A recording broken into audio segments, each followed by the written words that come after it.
Hi, this is a quick video to show you how to use the tester that I included. Take either one of the cameras. We'll test the red camera here, put the antennas in. You're probably up close range, you wouldn't have to mess the antennas, by the way, I went ahead and did. I didn't put the bottom antenna in. Make sure you have the loop back cable in as well. And then the other side of this Ethernet cable is plugged into the Amcrest Power over Ethernet switch. So when I plug it in, give it power. This green LED, turquoise LED, just indicates that there's power applied. Doesn't mean it's powered up yet. These blinks we'll talk about later, but the top half's the camera, the bottom half's the computer, and it's up and ready to go. Tester, this little unit right here, it has a place to plug in power, DC power supply. 12 volts nominal, 9 volts would work, up to 24 volts would be fine. It's not critical, just as long as the barrel jack. Don't use the 51 volt supply that powers the Amcrest switch. That's too high voltage and will likely destroy it. So just plug it in like so, and what you'll see is it generates, every time that red light flashes, it's a trigger, like a dog passed through the gate. So it's simulating out this connector. So normally the LED is green and turns to red when there's a trigger generated. So it'll generate 5 of those, one for the start dog going out, second dog going out, third dog going out, fourth dog going out, and the fourth dog returning. And then it'll pause and turn yellow to allow the time for the heat to time out, so the APES system knows it's ready to start the next heat. And after that period of time, it'll start to just repeat that over again, do it forever. So you pick, in this case we're testing the red camera, so we'll use the red trigger unit. This would plug in from normally your start gate would drive this into the cable, or your pass gate.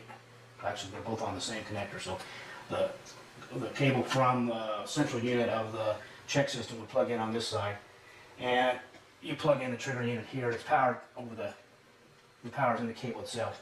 And what you'll see in this one is every time you'll see every time the trigger occurs on in the tester, you'll see through that translucence, you'll see that LED there turn to red to indicate there's an actual trigger occurring.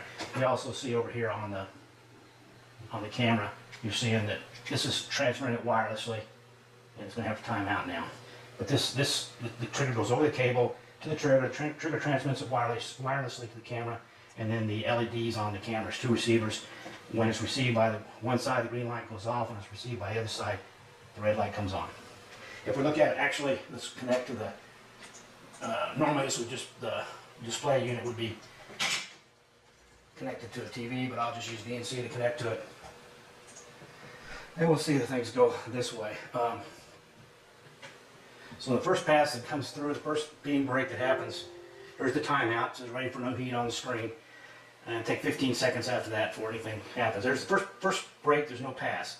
On the second beam break, I run about 2, that means the second dog's pass, third dog's pass.